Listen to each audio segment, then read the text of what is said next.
Je suis une des dernières survivantes. J'ai eu la malchance d'être... de naître... Oh, la malchance, je ne sais même pas quoi dire en réalité. En fin de compte, je suis née dans une famille, elle était juive, donc je suis juive. Je ne suis pas du tout pratiquante, mes parents ne l'étaient pas non plus. Peut-être que quand ils étaient jeunes, ils l'étaient aussi à cause de leurs parents, mais en attendant, chez nous, et nous sommes 6 filles. Mon père voulait absolument un garçon, et le 7e, enfin, est arrivé, c'était un garçon, donc mon père s'est arrêté, on est 7 enfants. Je suis la petite dernière des filles. Primo, on vit, c'est la guerre, il y a des... Pour les Juifs, c'est... Hitler les déteste, comme il les déteste, il les tuer, il veut tuer tous les Juifs d'Europe, c'est son ambition, il l'aurait fait peut-être si... Et il y en a déjà pas mal qui ont été malheureusement tués, mais il y en aurait eu plus s'il avait gagné la guerre. Donc, Hitler veut tuer tous les Juifs d'Europe. J'aperçois une demoiselle là, à côté du caméraman. Oui, vous tournez la tête. Mademoiselle, vous tournez la tête. Bon, alors, comment me trouvez-vous? Non, me dites pas que je suis belle, je le sais. Tous les matins, je me regarde. Non, est-ce que j'ai l'air... Ouh, mademoiselle, vous voyez qui vous êtes? Vous êtes... Voilà. Alors, mais arrêtez de tourner la tête. Voilà. Vous êtes là, c'est moi que vous regardez. Et vous m'écoutez. Je vous pose une question. Comme vous ne m'avez pas répondu, je l'ai répondu pour vous. Je suis normale. C'est un jeune homme, oui, vous, avec le petit t-shirt clair, là. Voilà. Comment me trouvez-vous? Pareil, me dites pas que je suis belle, je le sais. Normal. Comment me trouvez-vous, normal ou pas? J'ai pas entendu. Alors, voilà. Il faut mes oreilles, vous voyez. Je vous le disais qu'il faudrait quelqu'un à côté de moi tout le temps. Je ne veux jamais parler tout seul, j'ai besoin de la salle. Bon, alors vous avez répondu, moi j'ai pas entendu. Comment vous la trouvez, Ginette? Normal. Bon, alors on va arrêter là parce que, en effet, moi aussi je me trouve normale. J'ai un nez, une bouche, des oreilles. Pour Hitler, je n'étais pas normale. Pour Hitler, j'étais juive. Et comme j'étais juive, et comme il détestait les juifs, eh bien, nous n'étions pas des gens normaux. On n'était rien. On était de la poussière. On servait à rien. On était nuisibles. Qu'est-ce qu'on fait des animaux nuisibles? Vous, jeune homme avec les lunettes, à côté de ce petit jeune homme, là, vous êtes reconnu? Bon, alors, qu'est-ce qu'on fait des animaux nuisibles?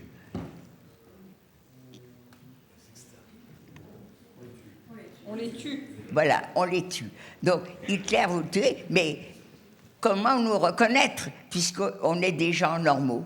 Eh bien, il va nous obliger à aller, alors, en province, dans les... je ne sais pas, mais à Paris, j'habite Paris, on va nous obliger à aller dans les commissariats de quartier pour se faire recenser.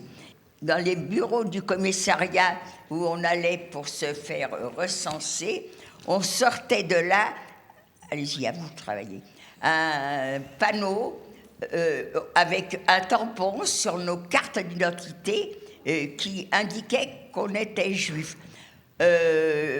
Mademoiselle, là, vous, où est votre carte d'identité?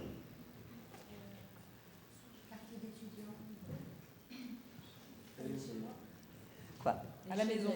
Ah oui, à la maison. Jeune fille, toi, oui. Où est ta carte d'identité? À la maison. À la maison.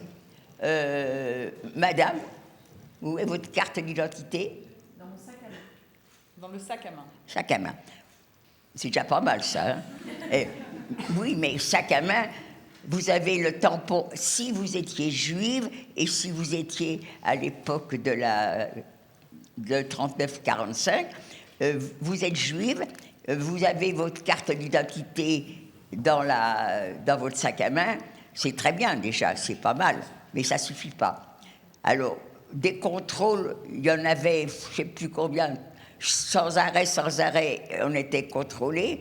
Vous avez sur votre carte d'identité un tampon juif, eh bien, vous devez avoir sur votre vêtement cousu solidement, c'est vous. Elle ne veut pas travailler. Hein. Côté gauche, le côté gauche du vêtement. Pourquoi côté gauche? Ça, j'en sais rien. C'est maintenant que je me pose la question. Eh bien, votre étoile, elle doit être cousue solidement. Pourquoi solidement? Parce que si c'est cousu solidement, ça laissera des traces dans le tissu. Et si vous vous amusez à vouloir enlever votre preuve que vous êtes juive, eh bien, le tissu, lui, il mentira pas. On verra la trace. Donc, voilà. Pourquoi qu'il faut coudre solidement. Je suis juive. Il n'y a pas de raison que je le cache. J'ai jamais été humiliée pendant cette période de porter l'étoile. On va vivre avec... alors, du fait que vous avez l'étoile juive, tout le monde voit que vous êtes juive et beaucoup de choses vont nous être interdites. Les interdites, il faut que je parle comme il faut. Hein. Donc, les juifs n'ont plus le droit d'être en contact avec les non-juifs. Donc, il va y avoir plein de métiers qui vont nous être interdits. Médecins, chirurgiens, dentistes, les artistes, les commerçants. Plus le droit d'être en contact avec les juifs. Donc, on ne peut plus travailler. Mon père a un petit atelier. Il fabrique des imperméables. Il a 2 ouvrières ou 3 ouvrières, je ne sais plus exactement. Eh bien, il n'a plus le droit de mettre un pied dans son atelier. Il est juif, elles ne le sont pas de contact. En 1942, un monsieur vient nous trouver. Il travaille à la préfecture. Il nous montre ses papiers. Il a eu sur son bureau un dossier qui nous concernait. Mon père est inquiet. Commissariat de quartier, bon, ça c'est d'accord, mais si ça monte jusqu'à la préfecture, il est inquiet. On est dénoncé. On est dénoncé, non pas parce qu'on est juif, puisqu'on s'est fait recenser. On est dénoncé parce qu'on est communiste et communiste actif. Je sais ce que c'est que le communisme quand même, mais que mon père soit communiste ou pas, ça je ne le savais pas. Par contre, on partageait l'appartement avec ma sœur aînée et son mari.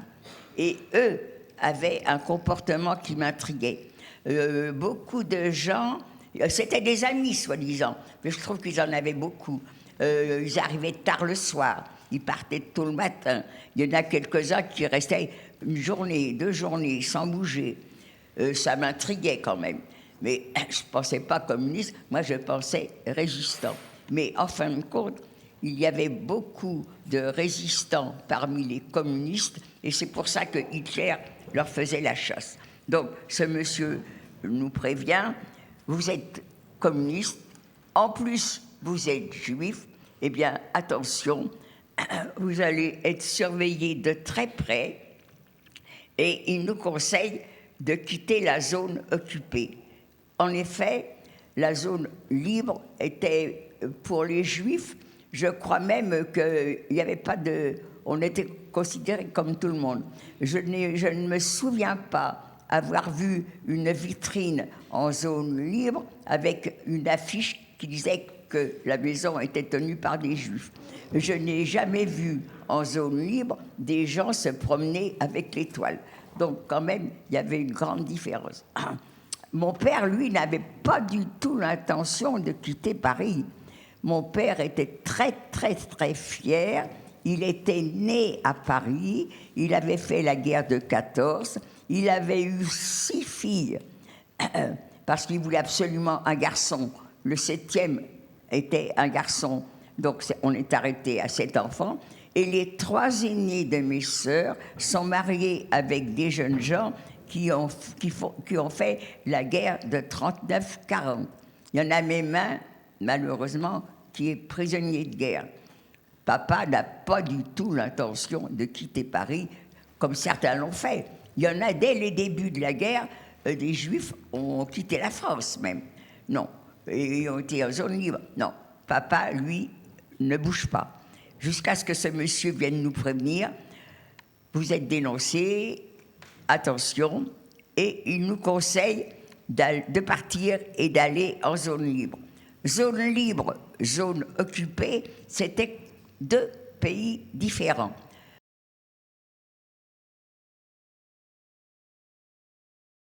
Vous êtes grand, jeune homme, et vous avez un t-shirt rouge ou orange, donc je vous aperçois.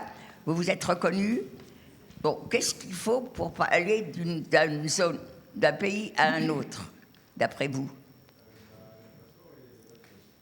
Un passeport. Voilà, un papier d'identité. Vous vous rappelez comment sont nos cartes d'identité? Alors, jeune homme, comment vous allez faire? Votre carte d'identité, il y a le tampon juif, elle ne vous sert pas. Donc, vous m'auriez répondu ça? Oui. Parce que j'entends pas, j'entends rien du tout, c'est cette dame qui est mes oreilles. Donc, carte d'identité, tampon juif, elles ne vont pas nous servir. Au contraire, elles vont nous nuire. On ne va pas les déchirer non plus, parce que déchirer, ça laisse des traces.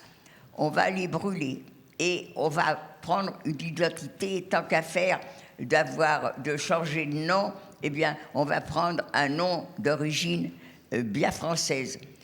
On peut être étranger sans être juif, mais on va vous poser des questions. On ne veut pas qu'on nous pose des questions, donc on a des amis, ils vont nous prêter leur nom, dire, et surtout, nous dire où ils se sont fait baptiser, où ils ont fait leur première communion, où leurs parents se sont mariés. Les églises, ça ne change pas d'adresse, donc on a 3 bonnes églises. Pour mon père, ça a été facile de trouver des personnes qui vont nous aider à passer en zone libre, parce qu'ils sont communistes, ils ont des rapports avec des personnes qui vont nous indiquer le nom d'un passeur. Parce que comment passer la ligne de démarcation avec des faux papiers? Les faux papiers, pour nous, on a l'impression qu'ils sont très très bien imités. Mais pour un professionnel, le carton peut-être un peu plus trop épais, la couleur un petit peu comme si... On va donc, avec ces faux papiers, passer, mais d'une façon différente.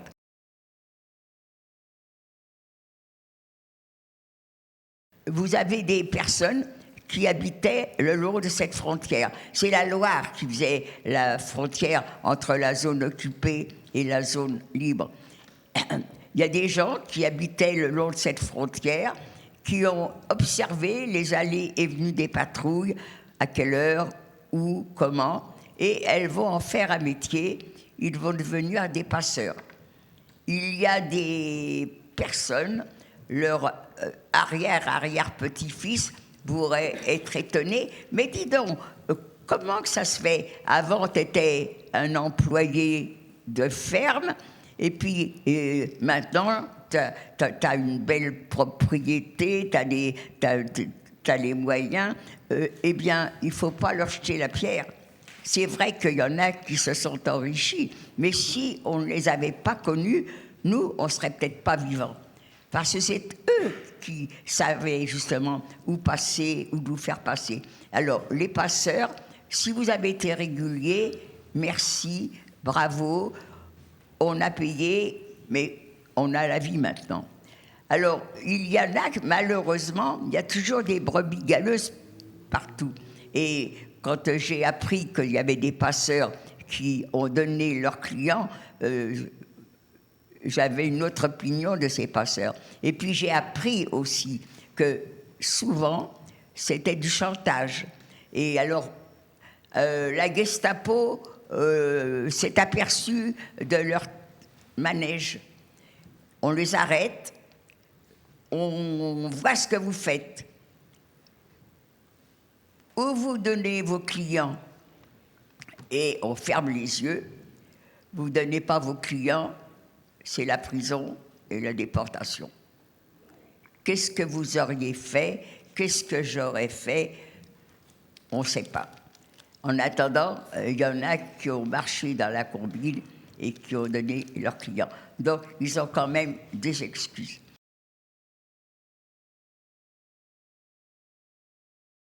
Nous, on est passé, on est en zone libre.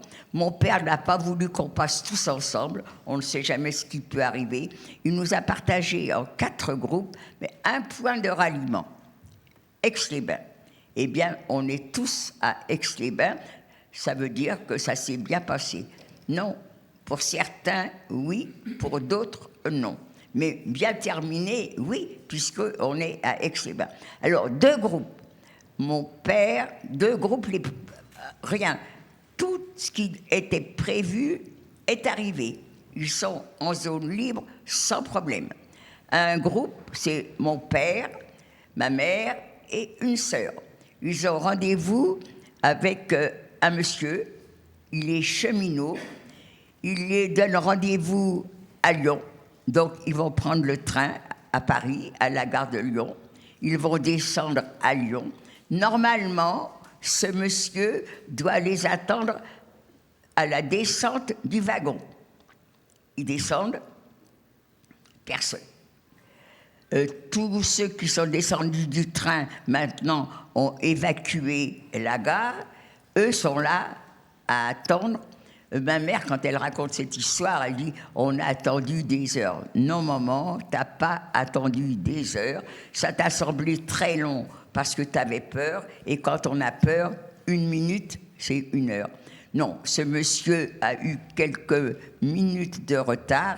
Elles ont eu très très peur. Ils étaient tout seuls sur ce quai alors qu'ils n'avaient pas le droit. Mais ça y est, ça s'est arrangé. Je suis avec 2 de mes sœurs. Nous, on a rendez-vous à Angoulême, au buffet de la gare. On arrive au buffet de la gare. Le train qui nous a amenés de Paris à Angoulême a quitté la gare. Toutes les issues du buffet de la gare où nous avions rendez-vous est surveillée. Gendarmes français, gendarmes allemands, vérification de papiers. On a des faux papiers, on est jeune, on n'a pas peur. Mais moi, Ginette, je faisais partie on m'avait parrainée pour être dans une association de sport qui est très cotée, le Racing Club. On m'avait parrainée pour rentrer au Racing Club. Je faisais avec des amis, avec ma sœur, des démonstrations de handball. C'était le début de ce sport.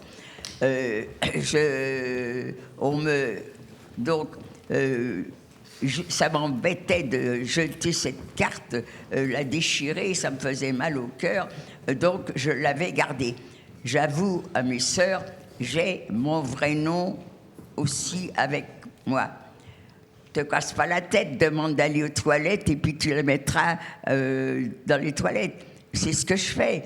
La sentinelle m'accompagne. Naturellement, elle ne m'accompagne pas jusqu'au bout, mais je suis derrière elle. Je vais déchirer le papier. Peut-être que cette sentinelle va entendre que je déchire quelque chose. Je me dégonfle, j'ai peur, je reviens avec ma carte. Et j'avoue à mes sœurs, j'ai pas pu. On faisait la queue dans le couloir. Il y a une dame, elle était avec nous ou pas avec nous, j'en sais rien. Cette dame avait une bouteille avec un peu d'alcool. Elle nous a entendu parler, ou elle est avec nous, je ne m'en souviens pas non plus, je ne sais pas. En attendant, comme on a déchiré cette carte et comme on l'a mâchonnée pour l'avaler, mais que la boule de papier, c'est difficile à avaler. La salive, elle n'est pas assez importante pour avaler une boule de papier. Eh bien, cette dame nous a passé un peu de cette bouteille, ce qu'elle avait dans la bouteille, c'était de l'alcool. Maintenant, c'est pas le petit peu d'alcool que j'ai bu qui me rendrait euphorique, pas du tout. Je sais pas que je suis alcoolique, mais quand même, je bois un petit peu d'alcool, donc ça ne change pas mon caractère. Mais là, je n'ai jamais bu, même pas une petite goutte de vin, donc cet alcool me rend euphorique. Et quand le contrôle est à nous, vous êtes juive. Mais si j'avais pas bu cet alcool, ça y est, on est repéré, on va être arrêté. Mais j'aurais tremblé de peur. Mais là, pas du tout. Ah ben ça c'est nouveau. Alors voilà maintenant qu'on est juive. Mais vous avez qu'à contrôler, on n'est pas juive. Et j'avais tellement d'assurance et tellement que ils nous ont quand même gardés, alors je ne sais pas combien de temps, 2 jours, 3 jours, en prison à Angoulême. Et quand on était en prison à Angoulême, on n'était pas dans des cellules, on était dans une salle commune. Et quand on est des jeunes, il y en avait d'autres que nous qui avaient été arrêtés, eh bien, on chantait, on connaissait tous les mêmes chansons. Quand on sortait dans la cour 3 fois par jour, eh bien, on en profitait pour faire des petits jeux. Ils nous observaient, ça on ne le savait pas. Et quand ils nous ont convoqués, on a vérifié. Je doute qu'ils aient vérifié, mais peut-être. Et vous n'êtes pas juive, on a vu les églises, on les a contactées. Mais par contre, rien qu'à votre comportement, on voyait bien que vous n'étiez pas juive. Les juifs, ils pleurent toujours, les juifs sont toujours... On en a entendu. Ils nous ont laissé partir. On s'est retrouvés à Aix-les-Bains. Mais Aix-les-Bains, on a retrouvé tous les autres, mais ce n'était pas le but. Aix-les-Bains, c'était pour se retrouver. Le but, c'est d'aller à Avignon. Ma sœur aînée avait des amis à Avignon. Elle leur avait demandé de nous trouver quelque chose. On veut être ensemble. La famille est grande, donc il faut quelque chose d'important. Ils nous ont trouvé à côté d'Avignon, à Montfavet, un monsieur qui a une très grande propriété, c'est devenu un hôtel d'ailleurs, et il va nous louer tout son premier étage. Pendant 3 mois, on va vivre chez lui, à côté d'Avignon, à Montfavet. Papa a un peu d'argent, mais il est parti. Maintenant, ça devient vraiment inquiétant. Il faut absolument qu'on travaille. J'ai 2 sœurs qui faisaient les marchés. Mon père se renseigne. Est-ce que c'est faisable à Avignon de faire les marchés? Oui. Il y a des, en questionnant à droite, à gauche, il est entré en contact avec le maire d'Avignon. Ils ont sympathisé. Le maire d'Avignon nous a procuré à mes sœurs qui sont mariées chacune un petit logement et à nous une maison. On est installé maintenant pour être à Avignon. Le maire d'Avignon va nous procurer des places sur les remparts d'Avignon. Tous les matins, on déballait, c'était toute la journée, et le soir, on rentrait avec les invendus. On a fait ça jusqu'en mars 1944. Ce jour-là, c'est encore l'hiver, mais l'hiver, en Provence, il y a quand même du soleil. Et ce jour-là, non seulement il y a du soleil, mais en plus, il commence à chauffer. Ce 13 mars 1944, c'est une vraie journée printanière. On est 2, ma sœur et moi. Comme c'est toute la journée, on va déjeuner et on ne ferme pas l'étalage, c'est pas possible. Une parle la première et l'autre va partir la seconde. Ce jour-là, moi, c'était ma sœur qui était partie la première la veille, ou non, plutôt le contraire. C'était à moi de partir la première. Mais ce jour-là, on est 3. Une cousine est venue nous rendre visite. Donc on a tiré au sort et c'est moi qui pars la première. Mais il fait très beau. Je veux profiter du soleil, mais en même temps, comme je suis assez rondouillarde, je veux en profiter pour commencer un régime. Donc, aujourd'hui, c'est mon tour d'aller déjeuner, la première, mais je ne veux pas y aller. Je peux vivre sur mes réserves, je vais lire, je vais me nourrir l'esprit, mais pas l'estomac. Et c'est ma sœur et ma cousine qui partent déjeuner. Elles reviennent au bout de 3/4 d'heure, 1 heure, en me vantant les qualités du repas. Oh, Ginette, t'as tort. Il y a ci, il y a ça. Et elles me le décrivent tellement bien que je ne résiste pas. Tant pis pour mon régime. Ça m'amuse parce que je l'ai fait. Hein. Eh bien, me voilà partie. En route, j'ai rien trouvé. D'abord, je regardais même pas dans mes... Et j'arrive à la maison. Ça, je suis sûre, certaine, il n'y avait rien devant la maison. Je rentre, il y a 3 messieurs qui sont là. Il y en a un à droite. Moi, je le vois de dos, je le vois de profil, habillé normalement. Par contre, sur sa gauche, là, c'est pas pareil. 2 messieurs sont là. Manteau de cuir, chapeau de cuir, la Gestapo. La Gestapo faisait tellement peur à tout le monde que pour rien au monde, ils auraient enlevé leur manteau et leur chapeau. Tout le monde les reconnaissait, mais comme ils faisaient peur à tout le monde, ils ne risquaient pas, même en pleine canicule, ils se baladaient avec leur manteau et leur chapeau. La Gestapo est là, et devant eux, il y a mon père. On vous l'a montré, hein? Oui. Alors, mon père, il y a mon frère, il y a mon neveu. C'est 3 personnes du sexe masculin. Moi, j'arrive.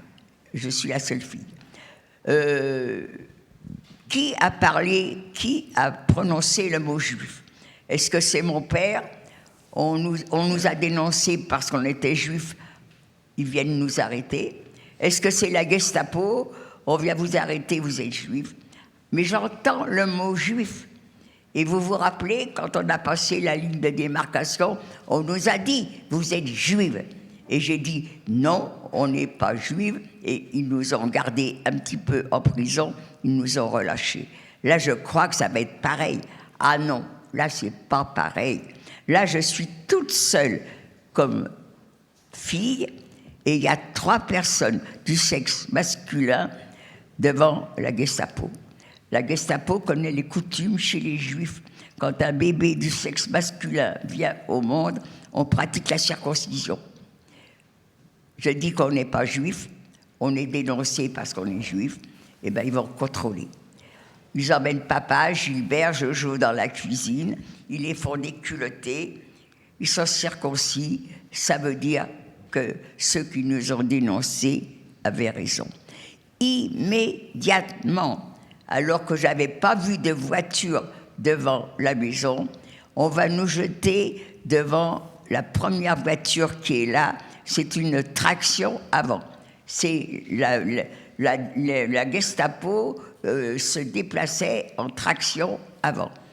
On va nous jeter dans cette première voiture. Mais j'ai temps d'apercevoir derrière cette voiture une autre voiture. Et dans cette autre voiture, un jeune homme. Mademoiselle, vous avez des cheveux longs, une raie au milieu, voilà. Vous avez un jeune homme depuis 2-3 jours qui passe devant vous, il vous regarde, il vous fait des sourires, il ne vous parle pas. Alors, à quoi pensez-vous?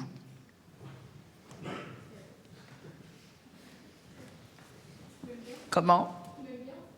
Comment? Il l'aime bien. Il l'aime bien. Oh ben là, toi, tu vas vite. Hein. Il y en a qui me disent, elles me disent, je pense rien. Alors je dis menteuse. Un jeune homme qui te regarde, tu penses qu'il te drague. Alors toi qui t'aimes déjà, non. Tu sais, il ne faut pas aller si vite. Hein. Alors moi, ce jeune homme passait devant l'étalage, il nous faisait des sourires. On pensait qu'il draguait, mais on était 3. Mais là, quand je l'ai vu parmi la Gestapo, j'ai toujours cru que ma sœur et ma cousine avaient été arrêtées aussi. Jusqu'au bout, je suis rentrée, je suis revenue. Là, j'ai appris qu'elle ne l'avait pas été, mais moi, tout le temps, j'ai cru. Mais Birkenau est tellement grand. D'ailleurs, je ne le savais même pas quand j'y étais, moi, que c'était si grand que ça. On pouvait avoir sa mère dans un coin, sa sœur dans un autre, sans savoir qu'elles étaient là. Donc, on est arrêtés. On va dormir, alors on est arrêté, on est le 13 mars, on est arrêté, on va dormir en prison à Avignon. Le lendemain matin, on va nous prévenir qu'on ne reste pas là. Un car est là, il est plein de juifs qui ont été arrêtés il y a 8 jours, il y a 15 jours, il y a plus. Et tout ce monde en car va arriver à Marseille. Là, on est mélangé, Marseille, hommes, femmes, enfants, on est là. Maintenant, on va nous séparer. Je vais rentrer en prison. C'est la prison des Baumettes. Alors qu'Avignon est une vieille prison, la prison des Baumettes, je m'envoyais dans un film avec pas de plafond entre le sol et le toit. Vous avez des rangées de cellules qui sont là, les unes à côté des autres, sur plusieurs étages. On rentre là-dedans, on est séparés de mon frère, de mon père. Moi, je vais aller dans une salle commune, alors que les hommes vont être dans les cellules. On va se retrouver, on est resté en prison, on est arrivé le 14 avril, le 14 mars, hein, et on y est parti le 30 ou le 1er avril. Là, on va prendre un train normal. À l'époque, il y avait 3 classes. On va voyager en 3e classe pour arriver. Alors, on est, dans les trains, on est mélangés, hein, là, hommes-femmes. On va arriver à Paris, à la gare de Lyon. Un autobus va nous emmener jusqu'à Drancy. C'est pas une surprise. Tous les Juifs savaient que s'ils étaient arrêtés, c'était pour aller dans un camp de travail. Et tout le monde savait que ce camp de travail, avant d'aller dans ce camp de travail, on resterait un petit peu à Drancy. Et ce camp de travail était, je crois, on savait que c'était en Allemagne, mais j'en suis pas tellement sûre. Alors, on est arrêtés. On va aller à Drancy. Je n'ai pas du tout de mauvais souvenirs de Drancy.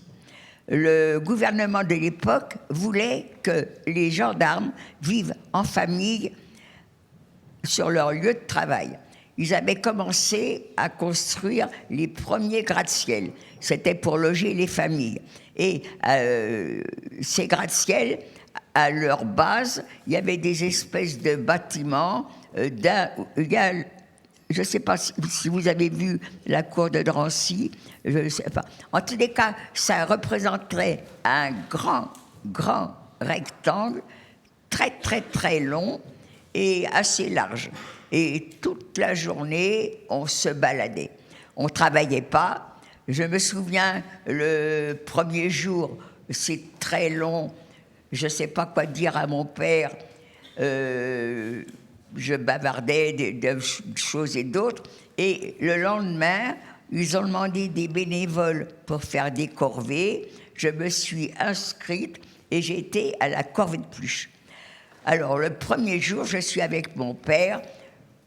Je n'ai pas tellement de rapport intime avec mon père. Je ne sais pas quoi lui dire. C'est long, une journée. Alors, je lui expliquais ce que je voyais. Toi, papa, tu ne pourras pas faire comme nous. Nous, c'était mon neveu et moi. Nous, on est jeunes, on est costauds. Le travail qu'on va avoir à faire, c'est ou dans les champs ou en usine. Pour toi, c'est pas possible. t'es trop vieux, t'as 61 ans. Mais dis-leur ce que tu faisais quand tu étais jeune. Tu nous disais toujours que tu fabriquais des pantalons. Dis-leur, peut-être qu'il y aura des réparations à faire, peut-être que tu dis que tu sais piquer à la machine, peut-être que ça les intéressera. Jamais mon père ne m'a répondu à ces questions. Jamais, jamais. Il me laissait parler. Il aurait pu me dire, mais Ginette, arrête de rêver, regarde un peu. Et c'est vrai, je voyais ce qu'il voyait. Il y avait des personnes très, très, très âgées qui étaient sur des chaises roulantes. Il y avait des personnes handicapées de la guerre de 14, de la guerre de 39, les mutilés, un bras au moins, une jambe en moins. Il y avait des femmes enceintes, il y avait des femmes avec des bébés, il y avait des enfants de tous les âges. Je les voyais. Mon père ne me disait rien, il me laissait parler. Il aurait pu me dire, mais Ginette, arrête de rêver, regarde cette dame, regarde ce monsieur, regarde ce bébé, regarde cet enfant. Tu crois qu'on les a arrêtés pour travailler? Mais arrête, Ginette. Moi j'ai peur, il y a quelque chose qui n'est pas normal, il y a quelque chose qui va se passer. Eh bien, jamais il ne m'a dit ça. Et jusqu'au bout, j'ai cru que j'allais dans un camp de travail. Alors, le matin du 13 avril, on est là, dans la cour de Drancy, avec des bagages. Il y en a qui ont été arrêtés, on leur a dit prenez quelques bagages. Nous, on n'en a pas, on n'a pas de bagages, on ne nous a rien dit. Et maintenant, on est dans les autobus qui nous amènent devant une gare. Cette gare, j'ai toujours cru que c'était le Bourget. Non, c'était la gare de Bobigny. Alors, dans les autobus, on était gardés par agents de police français, gendarmes français et gendarmes allemands. Maintenant, tous les Français sont partis. On est aux mains de l'armée allemande. Ça change. Alors, eux, c'est des commandements, des hurlements. On n'est pas bien rangé. Alors, ça y est, maintenant, on est rangé comme ils veulent. On va nous emmener, on marche un petit peu et on va se retrouver sur un quai de gare. Et sur un quai de gare, il y a des wagons. Vous les avez montrés? Non, je n'ai pas montré les wagons. Sur un quai de gare, il y a... En principe, je parle et c'est suivi. Hein. Alors, là, vous avez montré, Ah non, c'est après ça. C'est après ça. Vous les connaissez. Bon, c'est pas grave, on n'a qu'à pas montrer les documents. Alors, on est sur un quai de gare, et sur un quai de gare, il y a un train. Ce train est là, tous les wagons sont ouverts, mais des wagons vides. Est-ce que j'ai posé la question déjà? Hein? Sur quoi? Sur les wagons vides. On a posé la question sur les wagons vides? Ben, vous écoutez pas, vous non plus. Vous savez, je parle tellement, je ne sais plus à qui je dis ou pas. Alors, jeune homme avec le pull vert rose, là. Vous avez... Oui, ben, vous avez un pull vert orange, il n'est peut-être pas rose. Vous êtes reconnu? Bon, alors, vous avez devant vous un train ouvert. Tous les wagons sont ouverts, mais ils sont vides. À quoi ça vous fait penser? Qui va accueillir des gens? À accueillir des gens. Un wagon vide à accueillir des gens. Eh bien, vous êtes formidable, vous, hein? Bravo. Mais j'aimerais pas voyager avec vous. Hein? Non, quand on a devant nous un train avec des wagons ouverts, vides, on ne pense pas que c'est pour accueillir des gens. Un wagon comme ça, c'est un wagon de marchandises. C'est pour mettre des animaux ou de la marchandise, pas mettre des gens. C'est parce que vous vous mettez pas à ma place. Je dis, on arrive. Moi, je viens d'être arrêté. Donc, je vois un wagon vide devant moi. Ben, c'est pour un train de marchandises. Je pense qu'il va partir et puis il va y avoir un train avec des wagons voyageurs. À l'époque, il y avait 3 classes. On va voyager en 3e classe, et puis c'est tout. Eh bien non, ce train est pour nous. On va nous pousser, il faut faire vite, il faut monter. Alors, comment que les personnes âgées, comment que les personnes estropiées ont pu monter dans les wagons, dans ces wagons-là. À Drancy, il y en a un qui est exposé, mais pour y monter, on peut monter dans ce wagon, mais il y a une rampe. Est-ce qu'ils nous ont mis des rampes? Moi, je ne pense pas. Seulement, j'étais jeune, 19 ans, sauter dans le wagon, ça n'a pas dû me poser de problème. Mais il n'y avait pas que des jeunes avec nous. Il y avait des femmes enceintes, il y avait des personnes âgées. Je ne sais pas comment qu'elles ont fait. En attendant, maintenant, on est dans les wagons. Les portes vont être verrouillées et on découvre où on est.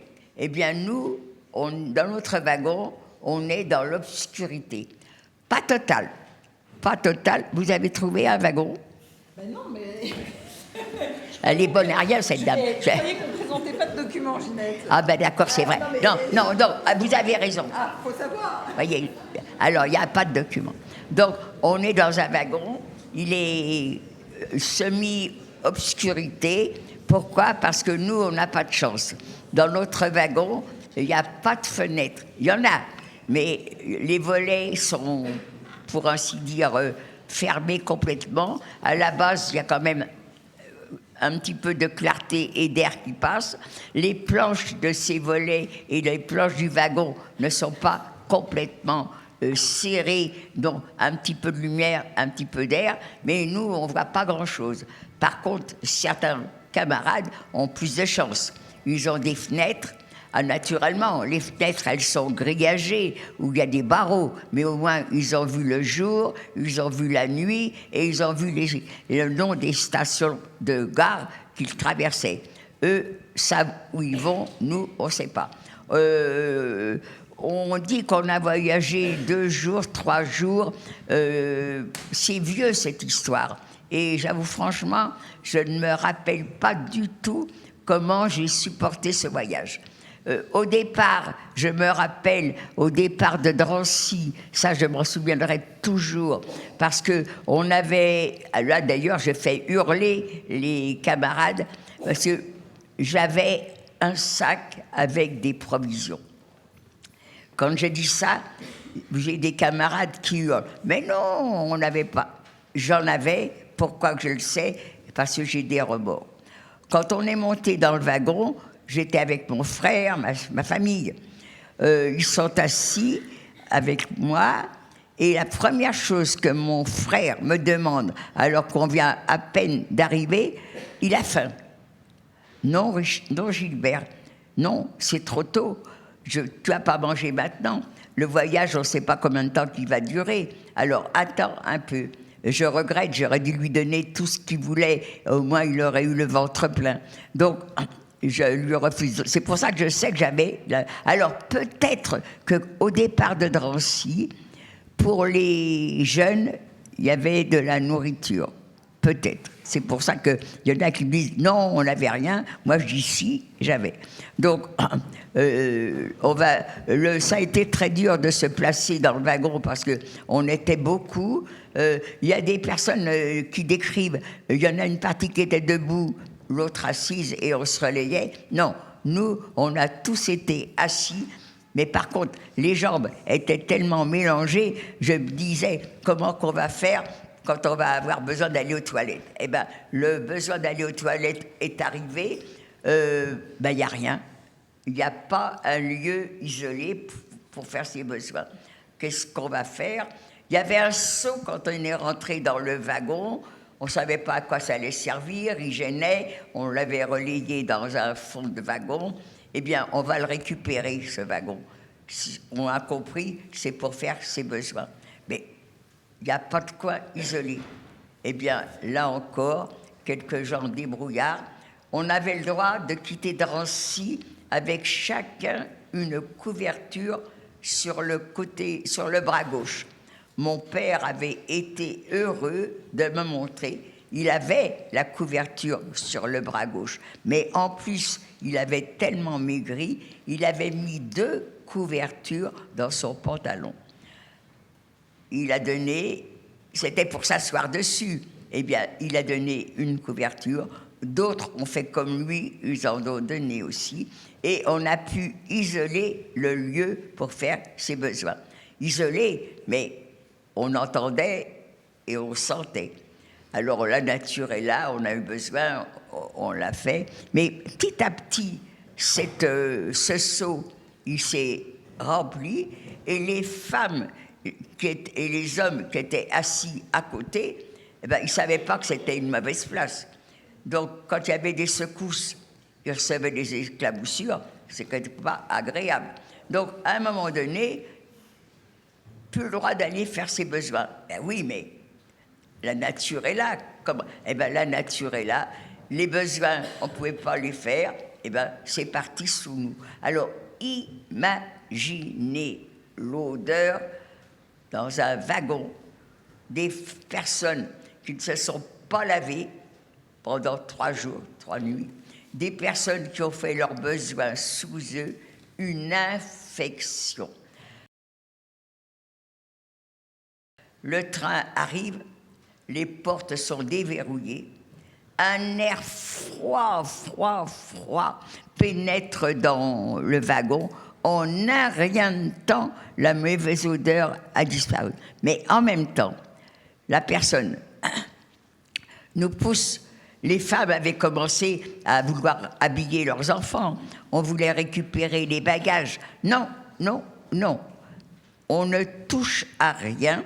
Je me rappelle, il faut descendre des wagons.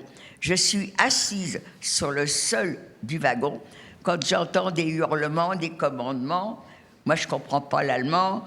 Qu'est-ce qu'ils disent? Il y en a qui me traduisent. Les personnes qui sont malades, les personnes qui sont fatiguées, les personnes qui n'aiment pas marcher. Le train s'est arrêté, mais ce n'est pas le camp.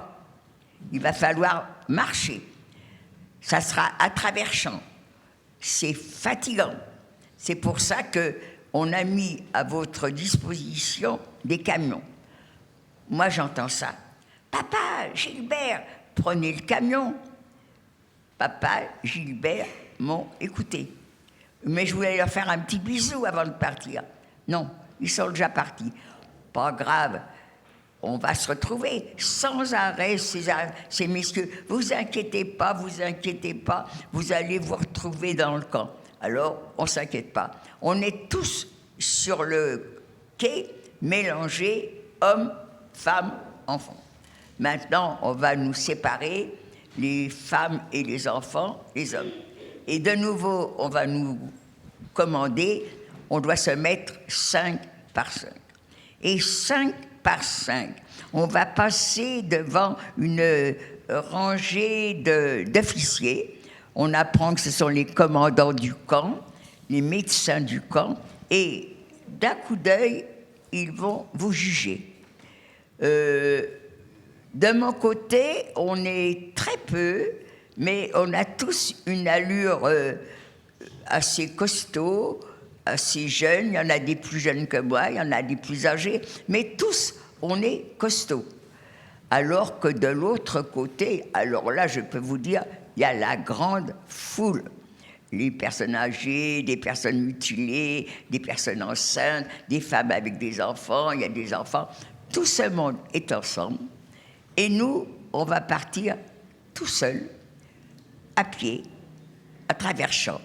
C'est vrai que c'était pénible. Moi, j'étais contente que papa et Gilbert aient choisi de monter sur les camions, parce que tous ceux qui n'étaient pas partis à pied, c'était pour monter dans les camions. Donc, nous, on est à pied, on arrive à un moment du chemin, on aperçoit des cheminées qui crachent une fumée grisâtre, mais dégageant une drôle d'odeur. On doit fabriquer des produits chimiques, je ne reconnais pas les odeurs. Et puis, en plus, c'est l'usine, donc voilà, je vais peut-être travailler dans cette usine. Les champs, je suis en train de les traverser, et maintenant je suis dans le camp. Moi, je m'imaginais un camp de travail. Vous avez un bâtiment pour loger les personnes qui vont travailler, et puis il y aura l'usine. Et bien l'usine, elle est là, devant moi, les cheminées, la fumée, et maintenant je suis dans le camp. Et je suis étonnée. Il y a à perte de vue des baraques, des baraques, des baraques. Il doit y avoir, ça peut être très, très, très grand comme usine, parce que vraiment, il y en a un nombre impressionnant, à perte de vue. Mais ce qui est bizarre, c'est pas les baraques pour loger les ouvriers. Ce qui est bizarre, c'est que ces baraques sont entourées de barbelés. Un camp de travail entouré de... Et en plus, ces barbelés, ils sont entrecoupés. Alors j'apprends que ces petits bâtiments, ça s'appelle des miradors. Alors vous avez des miradors où vous avez les soldats, vous les voyez, ils sont là, debout dans leur petite cage, mitraillettes dirigées à l'intérieur du camp. Et vous avez d'autres miradors, beaucoup plus éloignés les uns des autres. Et là, c'est pas pareil. Ces miradors, ce sont des espèces de petites baraques, toutes fermées, et on aperçoit derrière les vitrines des soldats avec des jumelles. J'ai jamais été dans un camp de travail, je m'imaginais quelque chose, et bien le camp de travail, c'est ce que je vois. Et maintenant, on est dans le camp, c'est très pénible de marcher, et on va nous emmener enfin pour aller... Alors, on va nous emmener dans une salle, elle est vide, mais pas complètement quand même, parce que parallèle à un mur, il y a une table, il y en a plusieurs même, il y a plusieurs tables.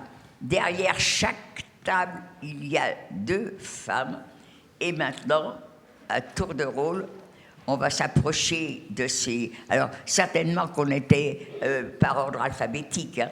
Donc, on va s'approcher de ces tables, et on va... Alors, elles sont 2, il y en a une... Ah, pardon. Il y en a une... Alors, ce que je ne vous ai pas dit, c'est que quand on est arrivé, on était habillés. Donc, on nous a fait enlever les manteaux, on nous a fait enlever les pulls verts, les jupes, les robes, et maintenant on est en combinaison devant ces femmes qui sont là derrière les tables.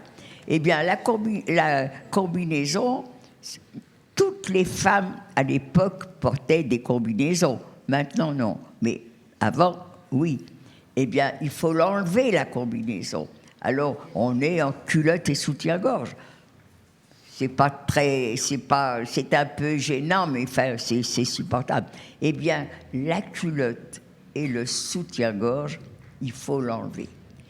Ils exigent de nous la nudité totale.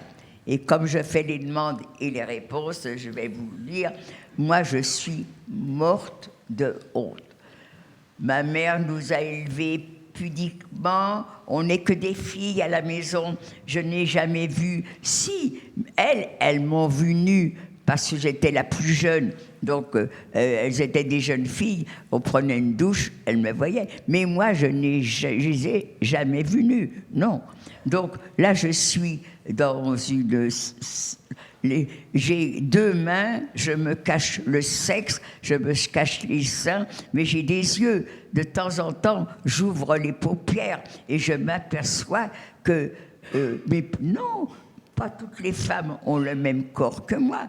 Non, les seins, le ventre, je découvre la nudité. Alors maintenant, ça y est, je suis devant la table où il y a ces 2 femmes.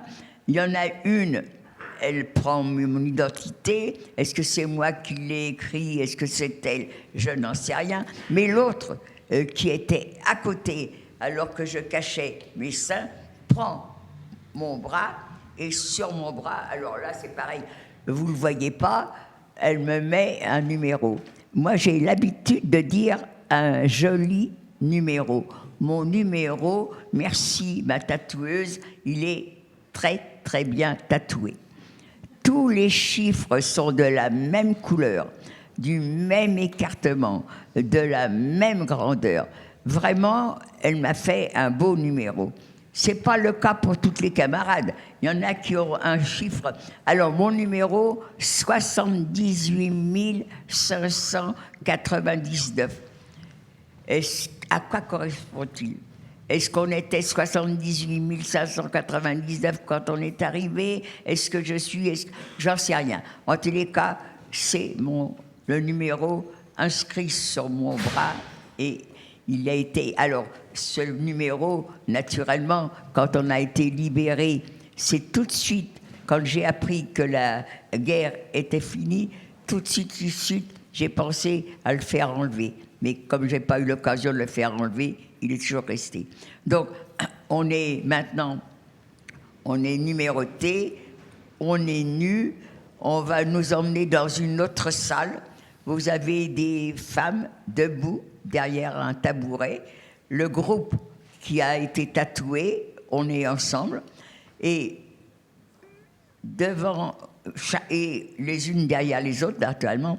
Et on va à tour de rôle s'asseoir sur un tabouret et les femmes qui sont derrière le tabouret vont passer devant, vous écartez les cuisses et vous enlevez les poils du sexe et vous enlevez les cheveux.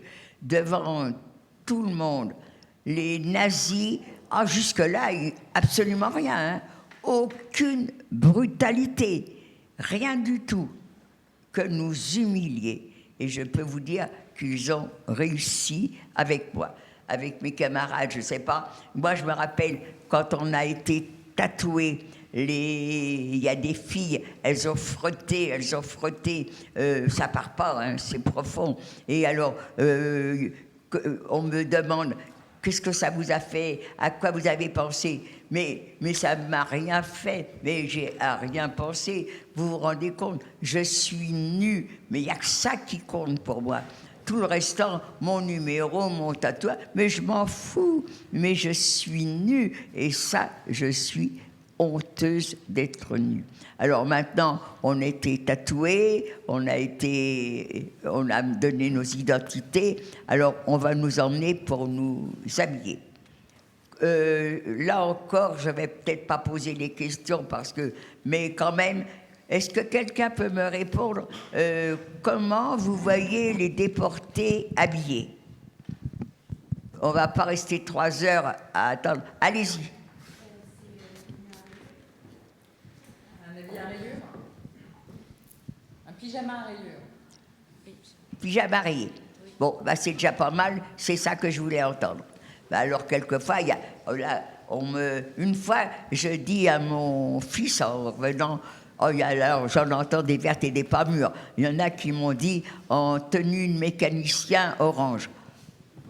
J'ai de l'imagination, mais il m'a dit, mais c'est normal, en Amérique, les prisonniers sont habillés avec des tenues comme ça, orange. Ah oui, mais moi, j'étais pas là. Non, alors, quand on me dit des tenues...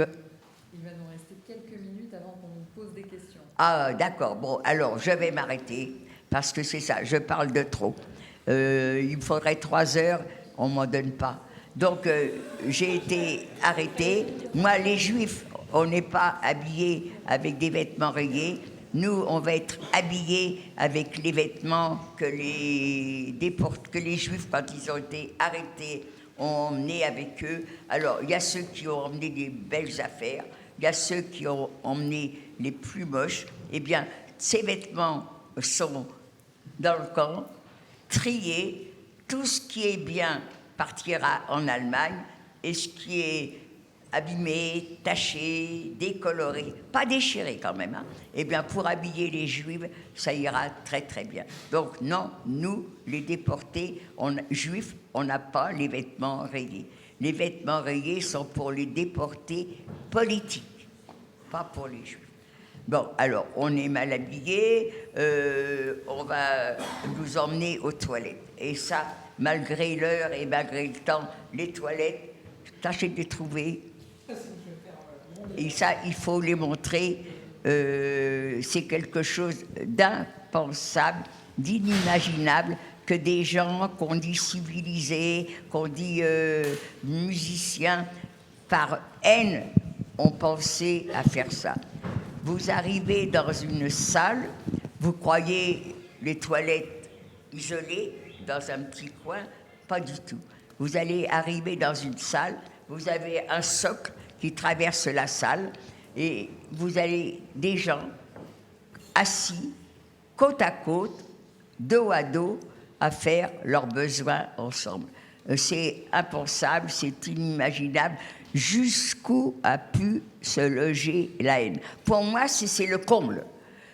Quand je vais en Pologne, je veux absolument montrer cette salle parce que c'est le comble de la haine. Comment des hommes que l'on dit artistes, peintres, musiciens, par haine, ont-ils pu penser à faire des choses comme ça? Après, on y est habitué, mais la première fois, vous devez faire vos besoins ensemble. Là, l'image que vous voyez, c'est propre, mais après, c'est pas propre. Pourquoi que c'est pas propre? On va pas aux toilettes quand on en a envie, on va aux toilettes quand on vous y emmène. Et quand on vous y emmène, eh bien, vous êtes déjà retenu pas mal de temps.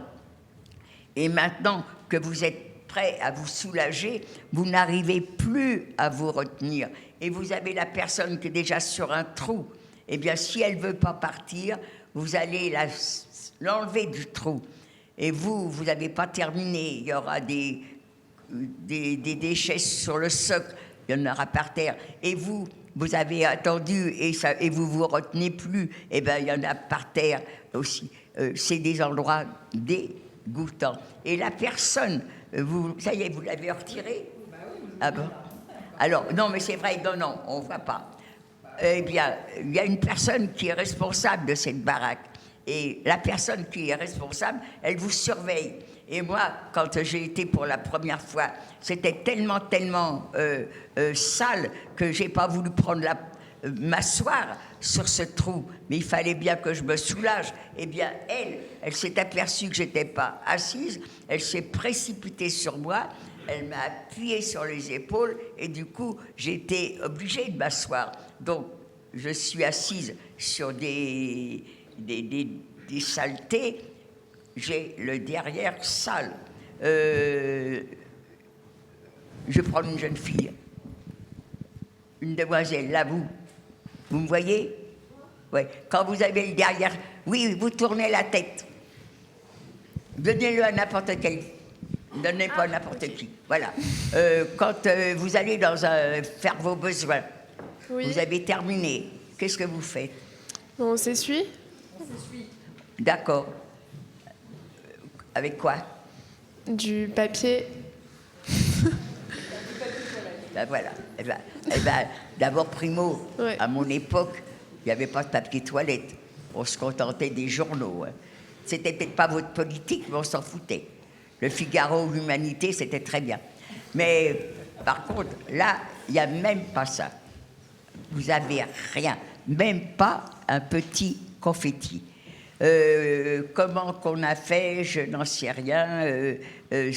Ben voilà, donc on n'a rien. Alors, au début, dans nos vêtements, à l'époque, il y avait des doublures. Alors, les premiers jours, on a déchiré les doublures, et puis après, c'est terminé.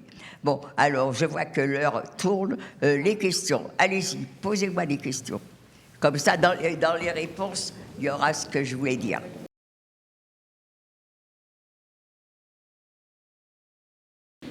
Vous parlez très peu de votre mère. Est-ce que vous avez été déporté avec elle ou pas? Est-ce que vous avez été déporté avec votre maman? Non. J'étais toute seule comme femme. J'étais avec mon père, mon frère et mon neveu.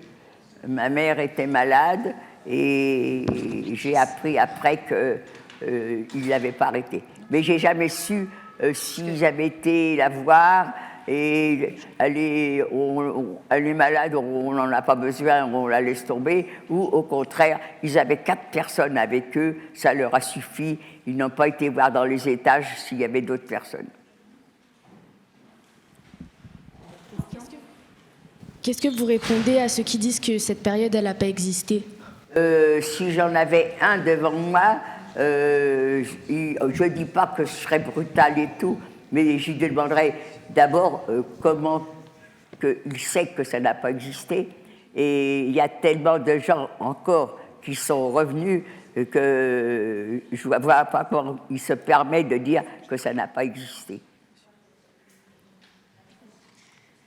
Mais malheureusement, dès que le dernier survivant fermera les yeux, on compte sur vous, justement, qui nous écoutez pour défendre cette situation. Parce que c'est vrai, il y en a encore qui se permettent de dire que ça n'a pas existé. Mais pour l'instant, tant qu'il y a encore des survivants, si on les entend, ils font de la prison. Mais quand nous, on ne sera plus là, eh bien voilà, on compte sur vous qui nous avez écoutés, parce que maintenant, c'est vous, notre mémoire. Est-ce que vous avez eu peur avant 1942? Ah non, moi, j'ai jamais eu peur. J'avais pas peur. Quand on est jeune, on ne se rend pas compte. Hein. Ça serait maintenant, on m'annoncerait les choses comme ça, peut-être que je ne prendrais pas de la même façon. Mais en 1942, là, vraiment, je n'avais pas peur. Je ne sais même pas si mes parents avaient peur. On n'imaginait pas des choses comme ça. Bonjour madame, c'est un immense honneur de vous poser cette question aujourd'hui. Que ressentez-vous aujourd'hui quand vous racontez cette histoire à tous ces élèves? Non, ressentir, c'est pas le mot, mais je revis ce que je dis, mais ressentir, non. Mais revivre, oui. Je vois, mais ressentir, non. Je le vois, par contre. Quand je dis on était battus, je vois l'image de personnes battues, mais pas maintenant, on était battus, vous voyez quelqu'un qui donne une gifle. Non, moi quand je dis on était battus, c'est quelqu'un qui va, le bourreau, qui va, après le bourreau qui tape sur sa victime, la victime, non j'irai après, faut peut-être pas exagérer, je veux quand même prendre mon verre. Le bourreau qui tape sur sa victime, la victime qui arrive à tomber par terre, parce que ces bourreaux, je ne sais pas où est-ce qu'ils ont été chercher, mais ils ont costaud, et une fois par terre, vous avez encore le bourreau qui frappe sur sa victime jusqu'à ce qu'elle soit évanouie ou peut-être morte. Voilà. Moi, quand je dis on était battus, c'est ça. C'est pas une gifle. Il y a d'autres questions? Est-ce que lorsque vous étiez à ce moment-là, vous avez eu l'espoir, vous avez pensé que vous allez survivre à cette situation? Je n'ai jamais pensé à la mort.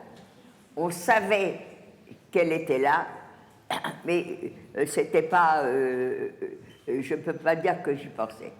Elle était sur nous, au-dessus de nous, mais je n'y pensais pas. Est-ce que vos liens d'amitié avec Marceline ou Simone, elles vous ont aidé à tenir? Non. Je les ai connues, mais je n'étais pas avec elles. Marceline, j'ai toujours été tout le temps, partout avec elle. Seulement, elle avait 15 ans, j'en avais 19, donc ses amis étaient plus jeunes que moi et on n'était pas ensemble. J'ai fait exactement son parcours. Simone, je l'ai connue par l'intermédiaire de Marceline, qui l'avait rencontrée mais dans le camp, j'ai été un jour avec elle. C'était tout à fait au début.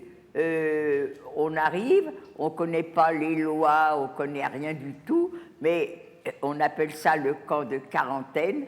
Et le camp de quarantaine, ce n'était pas pour éviter les maladies contagieuses, c'était simplement pour nous apprendre ce que c'était qu'être dans ce camp de Birkenau. Birkenau, c'est un camp d'extermination. Normalement, on était là pour ne plus en sortir vivante. La guerre a tourné différemment et il y a eu des survivants qui sont sortis de là. Sinon, à Birkenau, on ne devait pas sortir bien. Donc, on nous fait faire des corvées pour travailler. On vient d'arriver, on ne connaît rien, il y a des lois. Les lois, c'est surtout, tu as le droit de te taire, c'est tout. Les supérieurs qui te donnent des ordres, que ça te plaise ou que ça ne te plaise pas, tu te tais. Tu n'as pas le droit de les regarder dans les yeux. On a le droit de rien, mais ça, on ne le sait pas. On arrive, là, on nous donne une corvée à faire. Je pars avec un petit groupe. Je suis avec la capot, nous amène devant une baraque. Il y a des espèces de plateaux avec pas de roues. On appelle ça des tragues. Elle nous amène, on prend chacun, on est deux, on a un trague. Elle nous amène devant un tas de pierres. Elle nous explique qu'il faut remplir le trague, courir pour aller le vider, courir pour le remplir. Bon, on a compris. Elle ne parle pas le français, mais on comprend quand même. Et nous voilà devant le tas. On remplit le trague, mais quand on l'a soulevé, c'était tellement lourd, c'est pas possible. Alors, on en a enlevé. Là, ça va, c'est pesable. On a fait 2-3 tours comme ça, avec quand même une charge beaucoup moins grande que celle qui était imposée, mais quand même. Et puis, petit à petit, on ne voyait personne.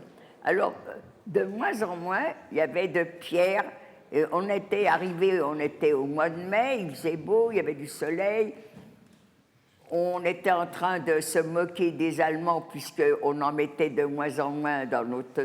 Pas des Allemands, des capots, de moins en moins de tragues. Et on n'a pas vu qu'il y avait quelqu'un qui nous surveillait. Elle nous tombe dessus et elle commence en allemand à nous disputer. On ne comprend pas l'allemand. La personne qui est devant moi, elle aurait pu être sa fille. T'as qu'à parler français, on te comprendra. Déjà, primo, elle n'a pas le droit de lui répondre. Elle répond. La capot commence à lever la main. Automatiquement, la personne, elle veut lui retenir la main. T'as pas le droit. Elle lui met une paire de gifles tellement forte, et la petite dame là devant moi est tellement surprise, elle tombe par terre. Eh bien, c'était la toute première fois que j'ai vu comment un être humain était capable de battre un autre être humain par terre et avec autant de plaisir. Une vraie furie qui frappait. Cette pauvre femme par terre, l'arcade ouverte, la lèvre ouverte, elle saigne. Ça ne l'a pas empêchée, elle n'a pas eu pitié. Elle l'a remise sur ses pieds et elle nous a obligés courir, vider, courir, vider. Du coup, cette pauvre femme, le sang avait séché sur sa figure, on avait les mains toutes écorchées. Quand on est rentré dans la baraque pour le soir, le travail, ça s'arrêtait toujours à 18h, 18h30. Ça, c'est fini le travail. Eh bien, on a commencé à 3h30, 4h. Hein. Donc, quand les copines l'ont vue dans cet état-là, mais qu'est-ce qui s'est passé? Elle est tombée, t'es tombée, qu'est-ce que t'as eu? Ben non, on n'est pas tombé, on lui a expliqué qu'elle avait mal travaillé et elle avait répondu, et du coup, ça a servi de leçon à tout le monde. Quand on était battus comme ça, c'est parce qu'on faisait mal le travail, on savait ce qui nous attendait. Dans votre livre, vous parlez des musulmanes. Est-ce qu'à un moment, vous avez craqué, vous avez pensé à ou voulu mourir? Ah non, moi je n'ai jamais pensé à la mort. Mais en réalité, ni à la vie non plus. Mon cerveau ne travaillait pas et je ne pensais pas du tout. Dans le camp, j'étais devenue une machine. On me donnait une pelle, ah bon, je vais faire ça. On me donnait une pioche, ah bon, je vais faire ça. On me donnait un mail. Selon l'outil que j'avais, je savais ce que j'allais faire, mais on ne se parlait pas. On était vraiment moi, je ne me vois pas en train de parler à Birkenau. Dans les autres camps, oui, mais pas à Birkenau. Vraiment, Birkenau, c'était le camp de la mort. Oui, je suis un ancien élève de Carnot d'il y a 40 ans. À quel moment vous avez compris que vous alliez pas revoir votre père et votre petit frère? Et quand est-ce que vous avez eu des nouvelles? Et quelles nouvelles vous avez eues? Et quand est-ce que vous avez compris qu'en fait, ils n'étaient pas rentrés dans le camp et qu'ils avaient été exterminés? Ben, tout de suite. Vous savez, vous connaissez les nouvelles immédiatement. Dès qu'on est passé, on est rentré dans le camp, on a appris que tous ceux qui étaient partis sur les camions étaient partis en fumée. On la voyait, la fumée, on sentait l'odeur. Donc, dès qu'on est rentré dans le camp, c'était la première question que ceux qui pouvaient parler allemand ont posée. Et on l'a su tout de suite. Tout de suite, on a su que tous ceux qui étaient... Alors, j'ai appris qu'il y avait eu une exception. Il y en a peut-être plusieurs, mais il y en a une que j'ai appris. Il s'était sauvé et il a réussi, non pas à sortir de la chambre à gaz, hein, mais à ne pas y entrer.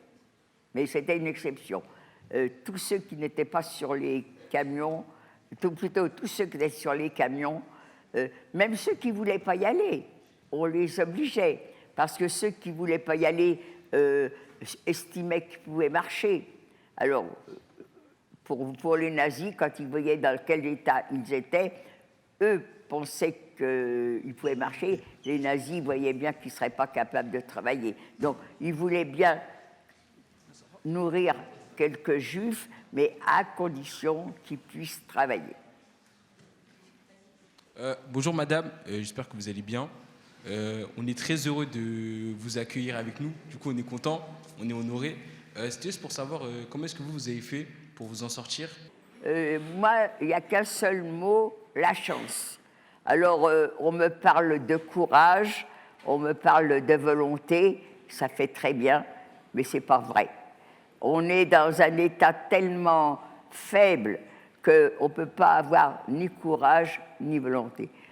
On a de la chance ou on n'en a pas. Moi, j'ai eu la chance d'être toujours là au moment où il fallait. C'est tout ce que je peux dire. Mais me dire que j'avais de la volonté, que j'avais du courage, non, c'est pas Ginette, ça. Peut-être qu'il y en a que c'est ça qui les a sauvés, mais pas moi. J'étais devenue un robot. J'avais, du jour où j'ai appris qu'en faisant monter papa et Gilbert sur les camions, je crois que ça m'a fait un coup de massue et j'étais plus moi. C'était fini. En plus, je savais que mon neveu, je savais aussi que ceux qui n'avaient pas 15 ans étaient aussi assassinés. Donc, mon neveu avait 14 ans. Je pensais qu'il avait été aussi, comme papa et Gilbert, assassiné. Ça n'a pas été le cas pour lui. Quelle force en avez-vous tiré de ce drame, toute votre histoire, de ce passage à Birkenau? Oh non, moi j'en ai tiré aucune force. Hein. Non. Un caractère, mais pas une force. Et encore un caractère, peut-être que je l'aurais eu, même si je n'avais pas été... parce que je ne suis pas toujours en train de dire « Ah, il pleut, ah, il fait trop chaud, ah, il y a trop de vent, ah. » Vous ne m'entendez jamais râler. Alors je pense que c'est au camp que j'ai appris tout ça. Mais peut-être que ce n'est pas vrai. Peut-être que ça aurait été mon caractère aussi.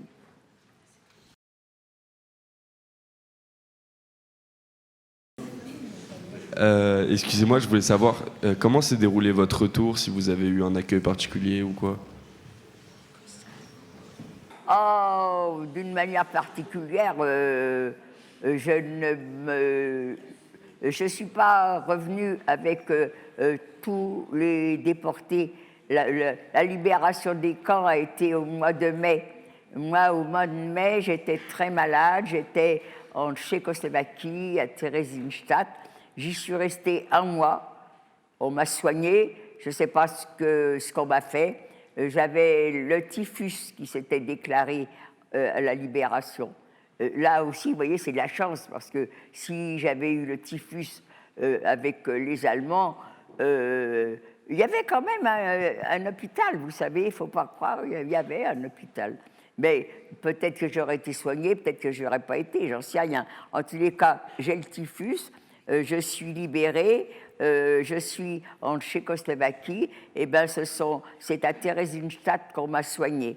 Et je suis à l'hôpital, il y a une autre Française avec moi, et on apprend qu'un camion doit rapatrier les Françaises. Le camion, il est là. Comment qu'on a fait pour rentrer dans le pour monter dans le camion? On s'est sauvé sans sauver. On n'était pas prisonnières à l'hôpital. Hein. On est monté dans ce camion. On a passé la nuit dans un château. On a repris le camion le lendemain matin pour arriver à l'aéroport de Tilsen, à côté de Prague. Et là, j'ai fait le baptême de l'air sans m'en rendre compte pour atterrir à Lyon. À Lyon, on est reçu dans un centre d'accueil. Il faut répondre aux questions. On me parle de la famille, mais la famille, pour moi, tout le monde a été arrêté. Donc, je n'ai pas de famille. Je vais aller où? À Avignon, à Paris. Je suis très fatiguée. On me propose l'hôpital à Lyon. Je suis d'accord. Donc, dans ce centre d'accueil, j'attends qu'on vienne me chercher. Les gens venaient nous voir. Ils nous amenaient de la nourriture, ils nous amenaient de l'argent, ils nous amenaient beaucoup de photos aussi. Est-ce que vous l'avez rencontré? Est-ce que... Il y a une dame qui est parmi les gens qui viennent comme ça, qui viennent par curiosité. Elle allait passer devant moi. Eh bien, elle s'arrête devant moi. Et elle me regarde et elle me prend... non, c'est vrai, elle me reconnaît comme étant une fille Charkaski. C'est mon nom de jeune fille. Oui, je me rappelle encore de mon nom. Elle m'apprend, ma mère, mes sœurs n'ont pas été arrêtées et même elles ont récupéré l'appartement que nous avions à Paris. Pensez bien, l'hôpital m'attend encore. Les trains à l'époque, c'était toute la nuit pour aller de Lyon à Paris. Je suis dans le train avec un groupe. Je ne vais pas voyager tout seul. Je ne suis pas assez dégourdie, je pense, pour être tout seul. En tous les cas, je suis avec un groupe. On arrive à Paris. Moi, je veux aller chez moi puisque je sais que ma famille a récupéré l'appartement. Et non. Il faut passer par un grand centre d'accueil qui a été installé dans un grand hôtel de luxe de Paris, c'est l'hôtel Lutetia. Donc, je n'ai pas le droit de rentrer chez moi directement, il faut que j'aille d'abord dans cet endroit. On répond aux questions, ils reconnaissent qu'on est bien déporté parce qu'ils avaient peur que des collaborateurs se glissent parmi nous. Donc, je suis bien déportée parce que le tatouage, tout le monde peut le faire. Hein. Donc, ça y est, je suis libérée des questions. J'avais prévenu mes sœurs, quand j'étais à Lyon, que j'étais libérée et que j'étais vivante. Elles ne sont pas là. J'ai pas la patience de les attendre. Il y a des autobus qui nous amenaient dans les quartiers où on voulait aller. J'arrive dans mon quartier, la rue a changé de nom. Avant, c'était la rue d'Angoulême, maintenant, c'est la rue Jean-Pierre Timbaud, un résistant. Je descends la rue, j'arrive chez moi, je reconnais l'immeuble. Maintenant, je ne pourrais pas rentrer à la maison, il faut un code. À l'époque, il n'y en avait pas. Les portes cochères étaient ouvertes, qui voulait rentrer, rentrait. Donc, je rentre, je croise la concierge qui est dans la cour. Elle croit me reconnaître. Elle me prend pour Gilbert. « Ah, Gilbert !» Ben non, malheureusement, Gilbert est parti en fumée. C'est Gidette. Eh ben, Gidette, j'avais prévenu ma mère que j'étais vivante. Ta mère t'attend. Je monte, c'est ma mère qui ouvre la porte, on est dans les bras l'une de l'autre. Moi, c'est sûr et certain, je ne sais plus pleurer. Donc, je n'ai pas pleuré. Mais ma mère, est-ce que la surprise, est-ce qu'elle a pleuré, est-ce qu'elle n'a pas pleuré? Je n'en sais rien. Mais quand elle m'emmène pour que je me repose sur le canapé qui est dans le fond de la pièce, qu'est-ce qu'elle est en train de me dire? On va lui donner demain des nouvelles de papa et de Gilbert. Mais je suis en colère. Comment qu'elle peut croire ça? Mais non, maman, tu n'auras pas de nouvelles de papa et Gilbert. On les a assassinés, on les a gazés, on a brûlé leur corps. Voilà comment que j'ai appris à une mère, à une épouse, qu'elle ne reverra plus son mari ni ses enfants. Je n'ai jamais eu de remords. Pendant 8 mois, j'ai vécu avec 8 ans avec ma mère. Elle ne m'a jamais fait de reproche non plus.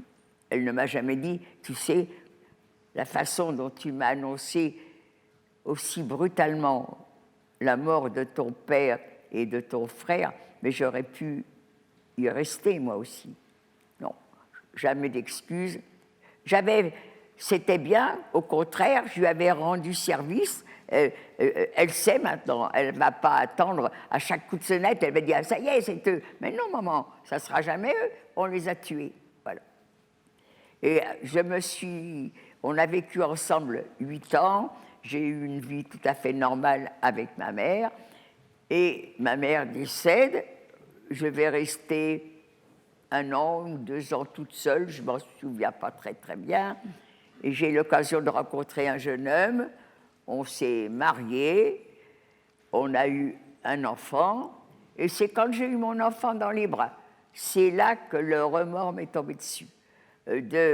D'avoir ce bébé dans mes bras et d'avoir annoncé à ma mère aussi brutalement qu'elle ne verra plus son fils, c'est là que les remords. Mais c'était trop tard. Hein. Voilà. Vous avez parlé de votre retour, mais est-ce que vous avez réellement réussi à reprendre le cours de votre vie normalement? Des choses qui vous hantent encore? Ah non. Non. Qu'est-ce que vous appelez hanter? Non. Moi, il faut reconnaître que j'en parle tellement que je n'ai pas à être... mes souvenirs, moi, je les extériorise, puisque je suis tous les jours dans un autre établissement. Maintenant, il y a la question, pourquoi que je vis si longtemps? Je crois que c'est parce que je déteste personne. Et j'ai l'impression que si on aime les gens, la vie paraît meilleure.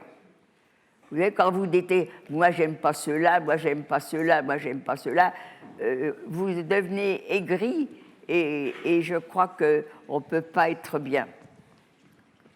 Enfin, c'est mon idée, mais en réalité, je ne suis pas toujours en train... Je pourrais dire simplement « c'est comme ça », et ça serait plus simple. Voilà. Alors, merci pour vos questions. Il n'y a pas de réponse toujours à tout.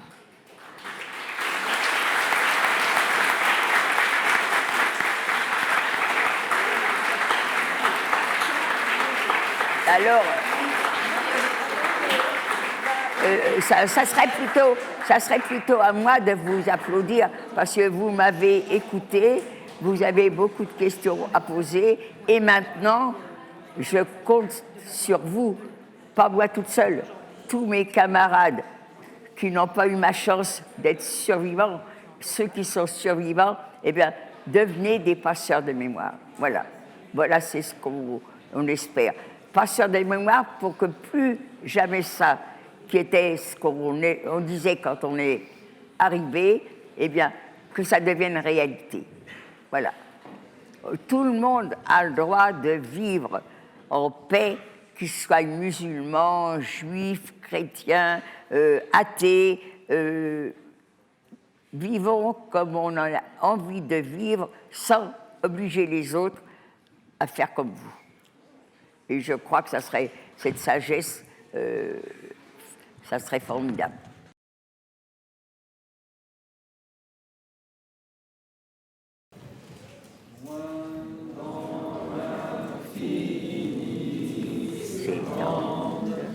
Le grand prix marécageux, pas un seul oiseau ne chante dans les arbres secs et creux. Aux terres de détresse, où nous devons sans cesse piocher, dans ce temps mort et sauvage, entouré de flammes de fer, il nous semble vivre en cage au milieu d'un grand désert, aux terres de détresse, où nous devons sans cesse piocher, piocher, piocher. Oui, de par les bruits des armes, sentinelles jour et nuit, et du sang des cris des larmes, la mort pour celui qui fuit. Aux terres de détresse, où nous devons sans cesse piocher, piocher, piocher. Mais un jour dans notre vie, le printemps fleurira. Liberté, liberté, chérie, je dirai tu es à moi. Aux terres d'allégresse, où nous pourrons sans cesse aimer, aimer, aimer. Merci, c'est très rare. Merci, professeur.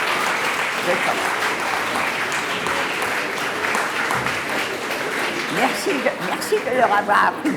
C'est très très rare. Hein. Est-ce que vous pouvez nous montrer votre tatouage? Ah bah oui, ça, il serait sur les fesses, vous ne l'auriez pas vu. Hein. Il est bien mon numéro. Je le dis toujours, il est vraiment très très bien tatoué. Hein. Ça y est, je peux le ranger. Ranger, je range, je le cache. Maintenant, je le montre. Avant, je cachais toujours. Merci. Avant, je le montrais jamais. L'été, je mettais un pansement. Maintenant,